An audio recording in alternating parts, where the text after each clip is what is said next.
Bem-vindo você que nos assiste, é com muita alegria que nós o recebemos aqui para mais uma vez compartilharmos a lição da Escola Sabatina. Hoje nós estaremos estudando o terceiro tema que fala sobre o livro de Esdras e Neemias. Nós vamos estudar sobre o chamado de Deus. E para compartilhar essa lição conosco, nós temos aqui a presença da Fernanda. Que bom que você está aqui, viu, Fernanda? Obrigada, Seja Mônica. muito bem-vinda. E o Olívio também, nosso amigo que está sempre aqui nos apoiando. Muito obrigada. Só lembrando que você pode acessar as nossas lições através do site do mais.cpb.com.br.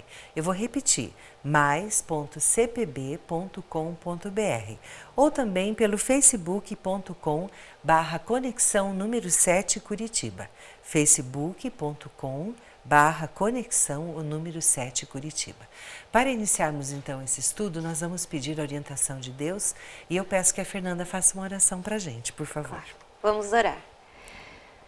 Querido Deus, muito obrigada, Senhor, por mais uma oportunidade de estudarmos a Tua Palavra. Agora, Senhor, nós pedimos a Tua proteção e a Tua guia, Senhor Deus, quando vamos agora abrir a Tua Bíblia e a Tua Palavra. Que o Senhor esteja conosco, no nosso coração e também com o pessoal de casa.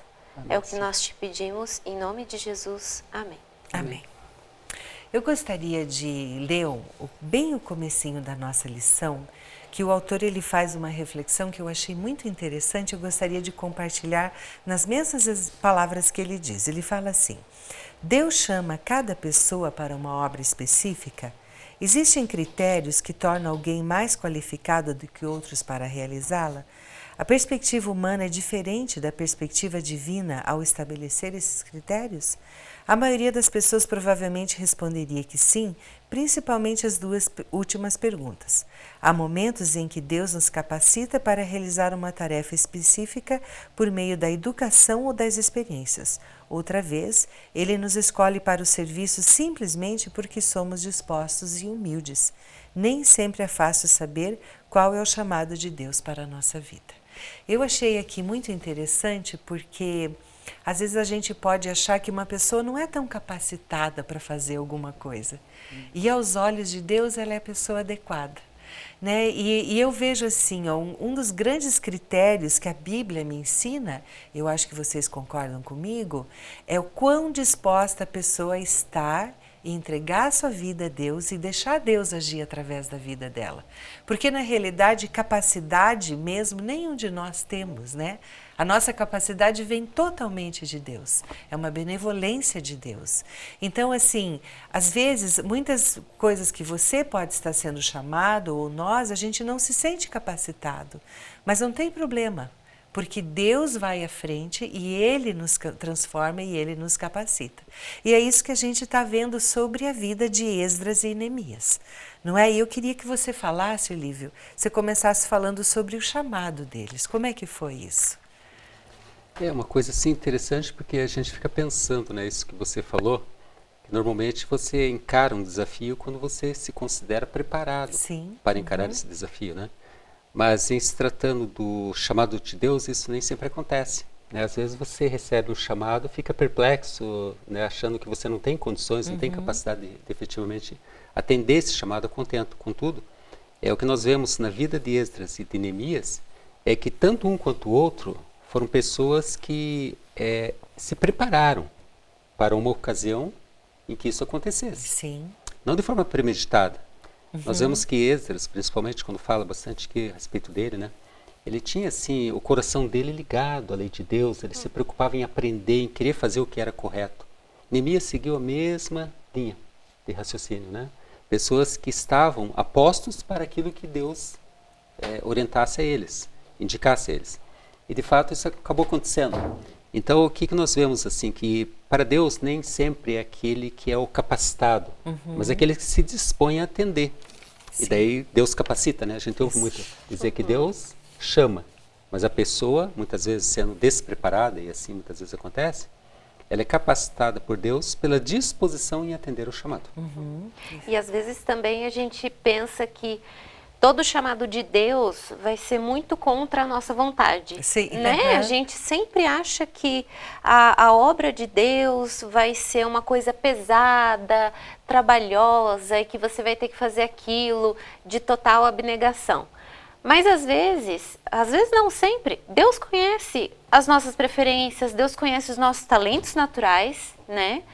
E Ele sabe exatamente onde cada um se encaixa. Então, por exemplo, Esdras, ele já tinha essa inclinação de ser estudioso, essa inclinação de ser pesquisador, porque quando ele próprio começou a ir atrás da lei, era uma época que a lei estava muito esquecida. Então ele teve que ir atrás, pegar os pergaminhos de antes e, né, fazer pesquisas e etc. Então, como se ele fosse, digamos assim, um pesquisador de hoje em dia, né? Um acadêmico, digamos assim. E ele gostava disso, né? O coração dele estava inclinado para isso.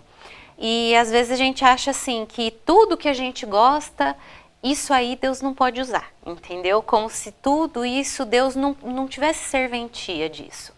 Mas Deus pode usar sim as coisas que a gente é bom. Por exemplo, tem gente que é bom em esporte. Deus pode usar esse seu talento natural para o esporte, para a causa dele. Sim, com certeza. Tem gente que é bom cantando, tem gente que, por exemplo, quando a gente escolhe a nossa profissão, né? E Deus usa cada uma dessas coisas, principalmente quando a gente gosta dessas coisas. Deus quer usar as nossas preferências, a nossa, digamos assim, a nossa inclinação. Ele quer usar o nosso talento para a sua obra, para a sua causa. E quer fazer da nossa experiência em ajudar a melhor possível. Deus quer nos fazer feliz. Tanto é que na lição da semana passada que nós estudamos, ali fala do desejo de Neemias no coração, né? Ele fez porque ele tinha isso muito forte dentro dele. E Deus usou isso, que como você falou, era da vontade dele também. Não era só da vontade de Deus, né? Fernanda, eu queria que você falasse um pouquinho, aqui a nossa lição fala que nesse momento em que eles viveram, foi um tempo muito importante, que a gente chama de um tempo profético. Você podia explicar para a gente um pouquinho isso? Exatamente. O tempo que a gente está estudando desses dois personagens principais da nossa lição do trimestre é um tempo que ele é muito falado na Bíblia, mas se a gente não prestar atenção, a gente acaba perdendo. Por quê? Porque esse tempo está em forma de profecia. Existem duas profecias na Bíblia que dependem desse tempo aqui em que Esdras e Neemias acabaram escrevendo e das coisas que eles acabaram fazendo. Por quê? Esse tempo em que Jerusalém foi para o cativeiro, foi, digamos assim, foi profetizado que um dia eles iriam voltar e reconstruir Jerusalém. Mas não só isso, a partir dessa data, muitas outras coisas iriam acontecer. Muitas outras coisas muito importantes, inclusive a vinda do Messias. Então, a partir desse decreto para se reconstruir Jerusalém e o templo, é que se começa a contar a profecia das 2.300 tardes e manhãs, que é uma profecia muito importante, e que é a profecia também dos 70 anos, né, das 70 semanas. E aí, o que acontece? Existe um pouquinho de confusão, porque não tem só um decreto para reconstruir Jerusalém, existem 3. Um de Ciro, um de Dario e um de Artaxerxes. Mas a profecia é muito clara em dizer que não só o templo seria reconstruído, mas que a cidade e o culto a Deus seriam restaurados. E o único decreto que realmente se preocupa com isso é o decreto de Artaxerxes, que a gente vê que Esdras descreve que até ele se preocupa com o tanto de dinheiro que vai para a reconstrução, ele se preocupa com o jeito que vai ser administrado essa obra toda, ele se preocupa em não cobrar muitos impostos das pessoas que vão trabalhar nessa obra, ele se preocupa em como Jerusalém vai se autogerir, ele fala até, o Jerusalém vai poder punir aqueles que não seguirem a ordem do Senhor, a lei do Senhor vai ter que ser reforçada. Vocês podem colocar a lei, tanto a lei cívica quanto a lei moral de vocês vai voltar. E todas essas coisas, né, que a gente vê. E isso aí, esse decreto passou a valer no ano 457. E esse aí realmente é um ponto, um começo muito importante para as coisas mais importantes que acontecem na nossa história. Disso, né? A Fernanda já citou um pouquinho, Olívio, que queria que você falasse. Eu sei que a gente não tem muito tempo, mas com um pouquinho mais de profundidade a respeito dessas 70 semanas e desses 2.300 dias. O que basicamente isso aqui quer dizer? Como você falou, falta tempo, né? Para analisar os 2.300 anos aqui. Então, veja, ela fez referência aqui a 2.300 tardes e manhãs. Nós encontramos no livro de Daniel, capítulo 8, quando ele fala, né, que após 2.300 dias, né, tardes e manhãs é um dia, e o santuário seria purificado. A partir de quando, desde quando e para quê? Parece uma profecia meio solta aqui, né? Mas daí está a importância dos escritos aqui, justamente, nós estamos estudando Esdras e Neemias, porque quando ele fala aqui dessa ordem do rei Artaxerxes, né, para que fosse reconstruído não apenas o templo, mas também a cidade de Jerusalém, que fosse restaurado o culto a Deus, nós vemos aqui que é uma confirmação de que naquele ano teve início esse período, né, de 2.300 tardes e manhãs ou 2.300 anos. Então ele começa aqui, historicamente, no ano 457 a.C.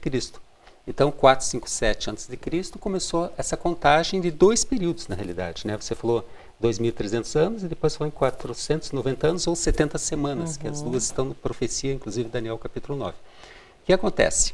Se nós começarmos a contar esse período de tempo em 457 a.C., nós vamos entender aqui praticamente a história, a parte principal da história. Nós temos um começo da restauração, vamos ter uma conclusão. Quando que seria restaurado plenamente esse período, essa adoração a Deus, ou culto a Deus, né? Então, no ano 457, nós temos aqui já referendado que é o início. Se nós calcularmos 490 anos, que são as 70 semanas, elas vão dar exatamente no ano 34 da nossa era. E o que aconteceu nesse período? Vamos fazer uma reflexão aqui. Até tem uma tabelinha aqui na lição que fica fácil entender. Vamos lá. Então, nós temos lá, 457 a.C., como você bem disse, foi o decreto para a restauração de Jerusalém. Não é? Nós temos ali separados aqui alguns períodos, né? Mas vamos basicamente nessa questão aqui do... Nós temos 7 semanas, que são 49 anos, primeiro que ele vai dividindo, que vai até 408 a.C., que foi concluída a restauração de Jerusalém. Daí temos aqui, sobrando, das 49 semanas, já temos 7 semanas aqui faladas, né? Nós temos aqui então mais as 62 semanas, né? Ou o que seriam? 434 anos, que vão dar exatamente no ano 27 da nossa era, que foi o ano considerado em que Jesus foi batizado, ou seja, quando ele começou o seu ministério. Então nós temos aqui o cumprimento dessa primeira parte da profecia. Jesus começou o seu ministério no ano 27 da nossa era, e por uma semana, ou seja, profeticamente, conforme está lá em Números, né, capítulo 14, 34, que fala que profeticamente um dia representa um ano. Então nós temos aqui 7 semanas, 7 dias, ou seja, 7 anos, que foi o período em que Jesus ministrou aqui na Terra. De 27 depois de Cristo até o ano 34 da nossa era. E na metade dessa semana, que ele fala que cessariam os sacrifícios, né? Se eu pego aqui 7 semanas, 7 anos, no caso, entre 27 a 34 depois de Cristo, vou ter exatamente no ano 31 da nossa era a crucifixão de Jesus. Ou seja, foi ali que cessou aquele serviço do santuário. E depois, o que acontece? Nós, então, se diminuirmos dos 2.300 anos, esses 490 anos, nós vamos ter 1.810 anos que começam no ano 34 e que terminam no ano de 1844 da nossa era. E o que aconteceria ali então? Seria início da perseguição, da purificação do santuário celestial. Sim. Para aqueles que não estão muito familiarizados com essa linguagem, nós vemos que aqui na Terra existiu o santuário e que foi revelado, nós temos isso no livro de Hebreus, na carta aos Hebreus, em que isso era uma imagem do verdadeiro santuário, aquele santuário onde Jesus estaria ministrando. Então, profeticamente, significa dizer que exatamente no ano de 1844 começou a obra de intercessão no santuário celestial. Então nós vemos Jesus aqui como tendo sido o Salvador, né? Foi o sacrifício. Agora ele começa a obra de intercessão nesse período. Né? Então é importante esse estudo, por que razão? No livro de Daniel, no capítulo 8, quando ele fala 2.300 tardes e manhãs, ele não dá uma explicação lógica. Nós precisamos daí fazer aquilo que diz, né, buscar um pouco aqui, um pouco ali dentro da Bíblia, para poder interpretar a profecia e compreender que existiu algo nesse momento e que teve um determinado ano em que isso começou, que foi no ano 457, e esse período terminou exatamente em 1844. Então nós temos aqui as 70 semanas, 2.300 dias. É meio confuso, parece sim, muito pouco tempo para a gente explicar, mas resumindo, né, nós temos um período profético em que já teve um cumprimento dentro dessa missão, digamos assim, que Deus havia estabelecido, que Jesus viria aqui para a Terra, né, para se oferecer como sacrifício e começar uma outra obra de intercessão em favor de cada um de nós. Eu queria só deixar claro aqui que aqueles que nunca estudaram isso com profundidade, é uma coisa que a gente demora dias, né, para realmente a gente estudar e comprovar historicamente as coisas que aconteceram. Então, assim, na nossa igreja existe um estudo específico sobre isso, e eu acredito que também numa igreja adventista sempre vai ter alguma pessoa que possa lhe dar um estudo se você estiver interessado em se aprofundar nesse tema. Exatamente, vale a pena. Né? Vale a pena, né? É um estudo muito interessante. Fascinante, muito importante. E a gente vive numa época muito privilegiada, É verdade. porque essas profecias já se cumpriram. Exatamente. A gente tem então todas as a gente informações. não está no escuro. A gente consegue olhar para trás e ver como tudo isso se cumpriu. Exatamente. Então a gente é muito mais privilegiado do que quem viveu, por exemplo, Daniel. Com certeza. Daniel que recebeu a profecia, o anjo falou, ó, sela o livro que essa profecia não é para o teu tempo. Diz que ele ficou perturbado com isso, perturbado. porque ele não compreendia, né? Pois é, e hoje a gente tem a oportunidade de estudar livremente, de compreender essas coisas, né? E de confirmar que já aconteceram. É um Pois é, privilégio, né? Fernanda, eu queria que você falasse aqui, o próximo tema da nossa lição, o autor fala sobre a eleição divina. O que ele quer dizer com isso? Na verdade, existe assim muita controvérsia sobre esse assunto, porque tem gente que diz que Deus elegeu só algumas pessoas, predestinou aquelas pessoas para serem, né, bênçãos, e outras predestinou para não serem tão bênção assim, digamos. E outros dizem que não, que a gente só se dispor a fazer e se colocar nas mãos de Deus, que Deus vai operar na nossa vida, né? E na verdade o que Paulo, principalmente em Romanos, né, essa fala que gera muita polêmica é de Paulo e está em Romanos. Na verdade, o que Paulo tenta explicar é que nós somos raça eleita como um povo, igual o povo de Israel era no passado. Então, como um povo, nós somos chamados para carregar o evangelho e para fazer a obra de Deus. Mas eu pergunto para vocês, todo mundo de Israel era exemplo? Era realmente fiel? Não, infelizmente não. Todo mundo que estava ali trabalhava para mostrar para os gentios que o Deus deles era o verdadeiro Deus? Não. Apesar de que o povo de Israel era o povo eleito. Sim. Só que individualmente tinha gente que sim, que era muita bênção, que você podia olhar para ele e ver que realmente o Deus de Israel era o Deus verdadeiro, e gente que nem tanto. E isso não muda na nossa era, né? Nós, hoje, gentios, todos nós somos eleitos. Todos nós somos povo eleito.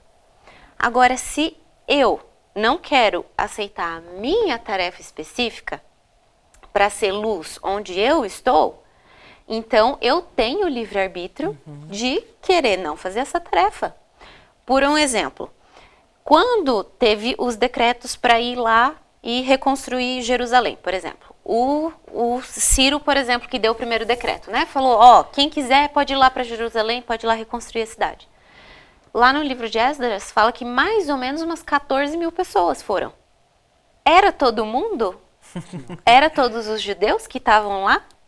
Não era. A profecia se cumpriu? Cumpriu. A profecia se cumpriu. Ela se cumpriu na vida de todo mundo? Não. Por quê? Porque teve gente que escolheu ficar. E Deus respeita a nossa escolha. Nós temos o livre-arbítrio. Desde lá do Éden, Deus respeita a nossa escolha. Então, nós somos eleitos? Somos. Se fosse depender só de Deus, Deus queria que todos nós fôssemos para o lado da salvação. Então, Sim. todos nós temos essa oportunidade. Mas se eu não quiser aceitar, eu também tenho essa oportunidade. Sim. A profecia vai se cumprir sem eu? Vai sim, porque ela não precisa só de mim. Sim. Mas eu gostaria de fazer parte dela, né? Se você não quiser fazer parte, você também tem essa opção, né? Igual os judeus que estavam lá, e teve gente que escolheu não voltar para Jerusalém. E aí eles ficaram lá. Aham. Deus respeitou a escolha deles. Sim. Deus não arrancou eles de Babilônia e jogou eles de volta Sim. Não forçou Jerusalém. ninguém, Não forçou não ninguém. forçou Falou, ó, ninguém. quem quiser, é hora de voltar. Sim. Mesma coisa ele diz para nós hoje. Quem quiser, é hora de voltar para casa, é hora de viver o verdadeiro evangelho. Quem aceita o chamado, Jesus fica muito feliz em receber. Quem não quiser, também está dentro do seu livre-arbítrio. Sim. Aham. Olívio, o que o autor fala sobre a nossa responsabilidade? Qual que é a nossa responsabilidade? Eu vejo que a responsabilidade, assim, nós primeiramente precisamos ter consciência do que é, né? O que nós estamos, assim, no que estamos sendo desafiados. Mas enquanto o Fernando estava falando aqui, e me veio aqui, não faz parte da lição, mas eu entendo que dentro desse contexto cabe bem a gente até ressaltar. Você falou que Deus ele não arranca as pessoas, né? A força, assim, para a salvação.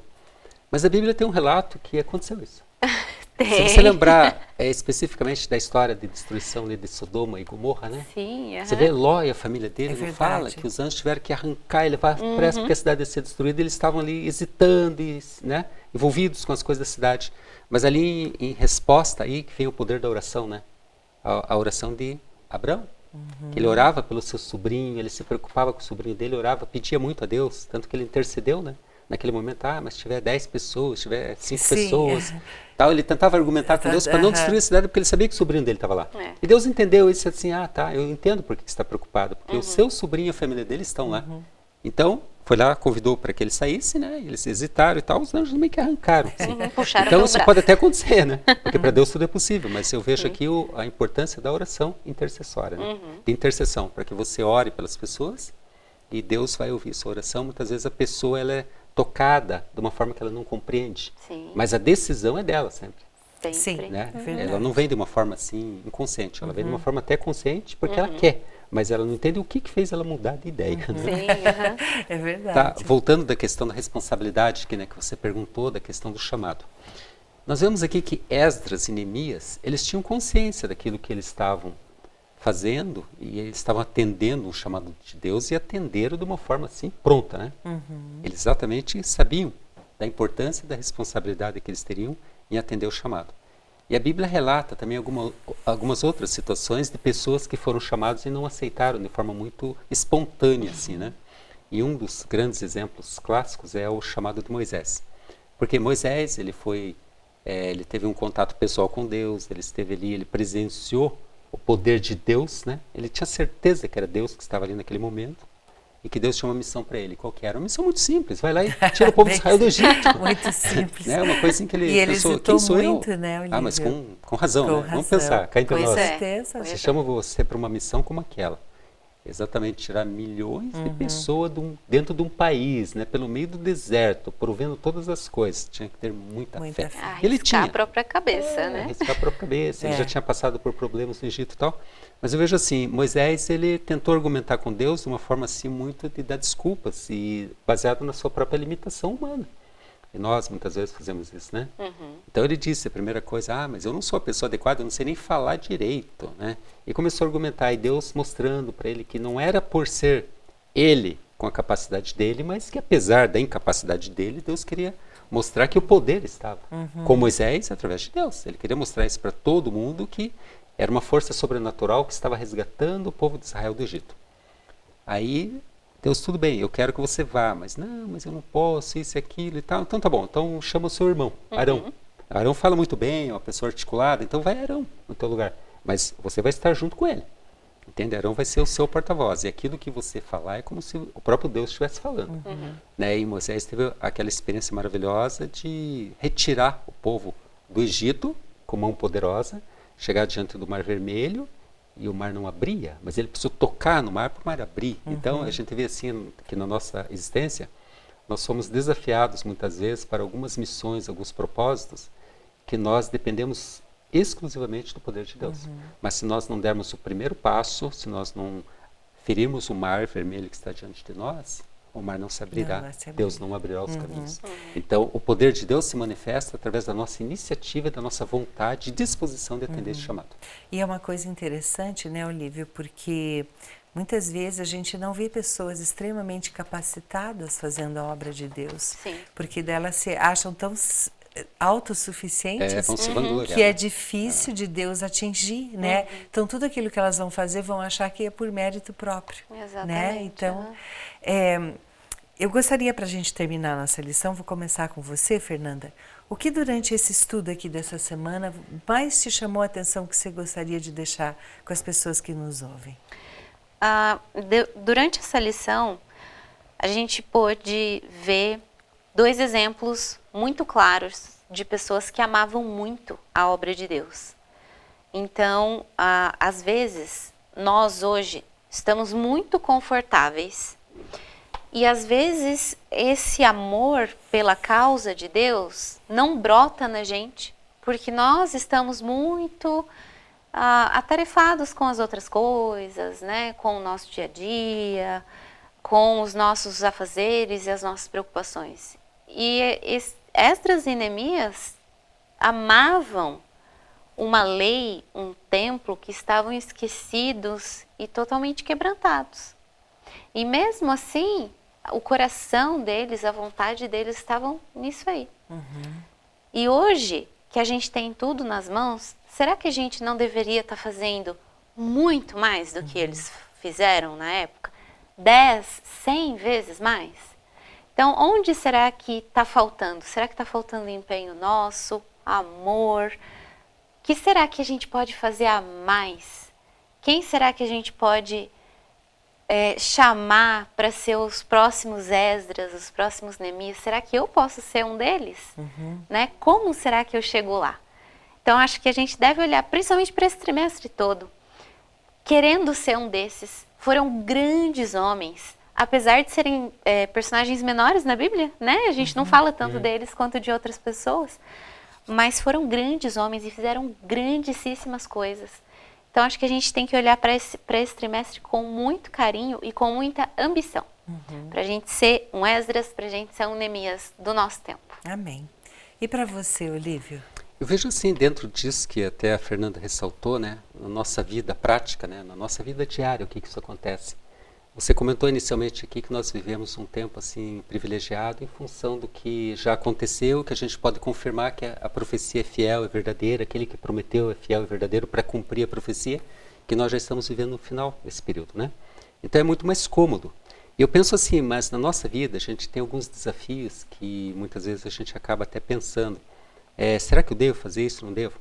Eu vou dizer uma coisa, assim, tem pessoas aqui de dentro da igreja, meus amigos, nossos aqui que estiveram, que não estão aqui mais nesse local, mas que estão espalhados pelo mundo. Eu vou fazer 2 referências até aqui, se você me permite, porque tem pessoas que acompanham o estudo e estão em outros países. Sim. Eu posso estar aqui, né, eu tenho os amigos, não sei se vocês lembram, do Gerry, da Isabel, da Liz, estão lá na Tunísia fazendo trabalho missionário, uma coisa maravilhosa. E eles têm acompanhado, então eles fazem parte dessa igreja, eles encararam um desafio justamente pensando nisso, numa missão global, uma coisa muito mais ampla, né? É o dia a dia da vida da pessoa, ela consegue conciliar os seus afazeres e aquele propósito maior de Deus, né? E tenho também a Lauren, o Everson, que estão lá no Montreal, que também tem acompanhado juntamente com muitas pessoas aqui da Igreja Central, que todo sábado também compartilham a lição, o estudo, que também tem os seus desafios e pensam, eu estou longe de casa, né? Mas a nossa casa qual é? Primeiro, nosso lugar não é aqui, nós estamos de passagem, mas contudo, nós vivemos num mundo que está se preparando e onde quer que você esteja, você tem um desafio, um chamado. Dentro do contexto histórico bíblico, nós vemos aqui dois personagens que não foram mencionados aqui, a questão de Paulo e Jonas. Pessoas totalmente opostas, né? Jonas recebe um desafio, tenta fugir de Deus. Paulo recebe um desafio e imediatamente abandona tudo aquilo que ele fazia contra o povo de Deus e se torna um dos maiores missionários do povo de Deus. Então, a Bíblia é rica em exemplos, além de Esdras, Neemias, Arão, Moisés, Paulo, Jonas, enfim. Será que o nosso nome um dia vai estar também registrado nessa história da vida do Cordeiro dessa maneira, né? De que de alguma forma ou outra nós participamos, porque, como você disse, uma coisa muito importante, não são pessoas notórias, não são pessoas capacitadas, são pessoas simples, comuns, como eu, você, como nós, né? Mas que justamente apesar do que somos, Deus consegue, através de nós, realizar assim, propósitos, para que fique bem claro que a obra não é nossa, a obra é dele. Porque se até pessoas como nós, muitas vezes somos, nos permitimos, né, aceitar esse desafio, é porque tem um poder muito maior.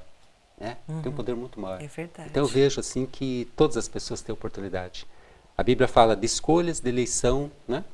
Nós somos todos eleitos, como você bem disse, para a salvação. Muitas vezes somos chamados para um trabalho específico, para uma missão específica. Qual é a nossa disposição? De acreditar? De tocar o mar para que ele se abra? De dar o primeiro passo? De fazer acontecer? Então que a nossa vida, Mônica, seja, Fernanda, realmente assim, né? O dia a dia, encarar esses desafios sabendo que tem um propósito maior, para que nós façamos parte dessa história. Sim. E pegando um pouquinho até gancho da sua fala, Olívio, eu gostaria de terminar dizendo que eu acredito muito que Deus tem um propósito para a vida de cada um de nós, né? E a gente tem que realmente se perguntar, Deus, eu estou conseguindo cumprir o propósito que eu tenho na minha vida? E uma coisa que a gente tem que pensar é que o propósito de Deus é muito maior do que o que a gente poderia pensar para nós. Então, Deus sempre pensa muito mais além, muito mais amplamente do que a gente, né? Porque a gente enxerga em parte e Ele enxerga como um todo. Então, que a minha oração, que a sua oração, que a nossa oração, seja Deus me mostra, porque isso realmente vai me dar uma vida plena. Né? Porque quando realmente eu cumpro o propósito que Deus tem para a minha vida, eu vou ser verdadeiramente feliz. Não só na vida eterna, mas nessa aqui que a gente está desfrutando nesse momento. Eu agradeço muito a participação de vocês no estudo dessa lição e nós vamos então terminar com uma oração. Eu peço que o Olívio faça uma oração para a gente. Vamos orar. Bondoso Pai, nós te agradecemos pelas oportunidades que Tu nos concedes a cada dia, a cada momento da nossa existência para, primeiramente, reconhecermos o Teu poder, para nos colocarmos em Tuas mãos e para nos dispormos a Te servir. Sabemos que o propósito, Senhor, é alcançar pessoas, onde quer que estejamos, em qualquer lugar deste mundo, que jamais nos esqueçamos de que a nossa trajetória será concluída quando estivermos contigo no Teu reino. Amém. Que pessoas que foram registradas na história, como aqueles que te serviram, como aqueles que se dispuseram a fazer a obra específica que tu determinaste na vida deles, sejam pessoas com as quais possamos também ter esse contato um dia pessoalmente lá no céu. Que tu possas trabalhar na nossa vida para que não percamos a fé, que não percamos, Senhor, o foco das coisas que realmente importam, que saibamos que estamos vivendo um momento final da história deste mundo, que devemos estar preparados, Senhor. Estarmos assim vivendo cada dia com as nossas responsabilidades, mas sempre atentos ao Teu chamado em pequenas coisas, para que grandes coisas aconteçam, não apenas na nossa vida, mas na vida do Teu povo. Abençoa cada um de nós, nossos familiares, nossos amigos que nos acompanham pela internet, onde quer que estejam, para que um dia estejamos reunidos na Tua presença, em nome de Jesus. Amém. Amém. Muito obrigada pela tua companhia no estudo dessa lição. Lembrando que você pode sempre acessar a nossa escola sabatina todos os sábados a partir das 10 horas e em seguida teremos a transmissão do culto divino. E também os cultos de domingo e quartas-feiras a partir das 19h30. Tenha um dia muito feliz e abençoado. Fica com Deus.